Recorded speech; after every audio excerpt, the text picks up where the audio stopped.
5월 12일 하늘에서 내리는 일용할 양식 하나님의 말씀은 창세기 41장 46절에서 57절까지 말씀입니다.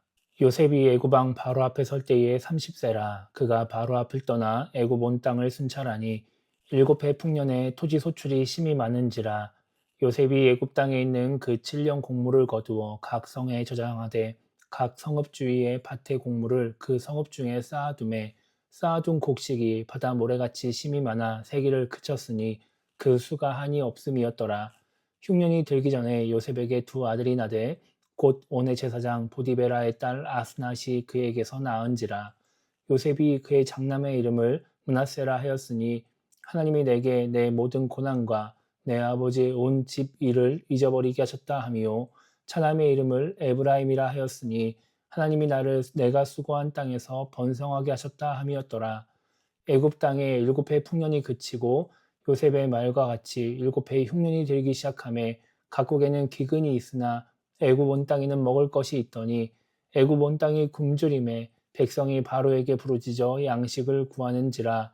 바로가 애굽 모든 백성에게 이르되 요셉에게 가서 그가 너희에게 이르는 대로 하라 하니라.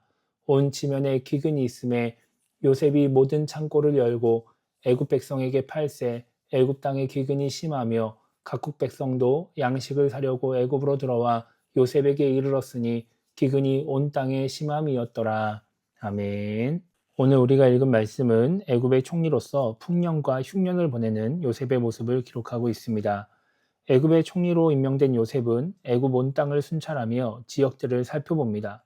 그리고 7년 동안의 풍년 동안 셀 수 없이 넘쳐나는 곡물을 거두어 각 성읍에 저장하도록 합니다. 그렇게 풍년이 끝나고 흉년이 시작되는데 애굽뿐만 아니라 각국 다른 나라, 다른 지역에도 기근이 찾아왔습니다. 그런데 요셉이 흉년을 준비했기 때문에 애굽은 먹을 것이 있었습니다. 정확하게는 바로에게 먹을 것이 있었습니다. 그리고 요셉은 먹을 것을 구하는 애굽 백성들과 다른 나라 사람들에게도 돈을 받고 이 곡물들을 판매하게 됩니다. 오늘 말씀 전까지 풍년과 흉년은 애굽에서만 일어나는 일처럼 보였습니다.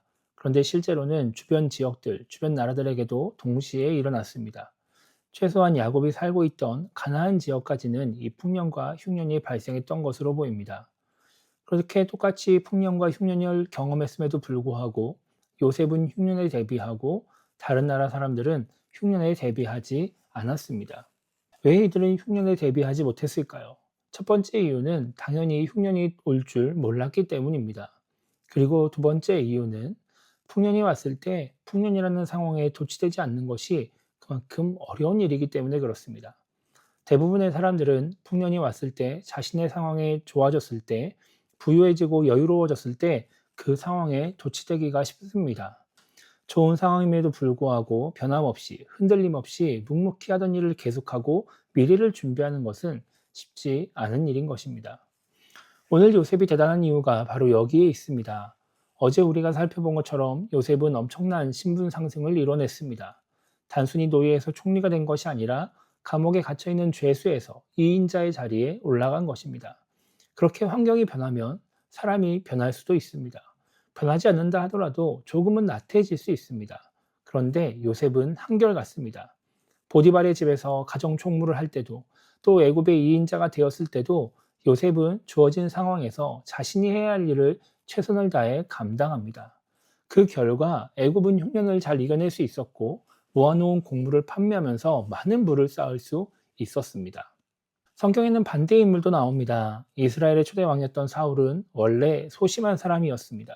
그래서 왕을 뽑는 제비뽑기를 할 때 사울은 진보다리에 숨어 있었습니다. 그런데 왕이 되고 나서 하나님의 은혜로 여러 전투에서 승리하자 점점 변하기 시작합니다. 그래서 전쟁을 하기 전에 하나님께 제사를 드려야 하는데도 사무엘이 오지 않자 자신이 직접 제사를 드리는 그런 죄를 짓기도 하고 나중에는 하나님의 명령에 순종하지도 않고 그러면서도 자신을 위해 기념비는 세우는 그런 일들까지 하게 되죠. 우리는 사울을 부정적으로 바라보고 비난하기도 하지만 이것이 인간의 연약함입니다. 우리도 충분히 그럴 수 있습니다.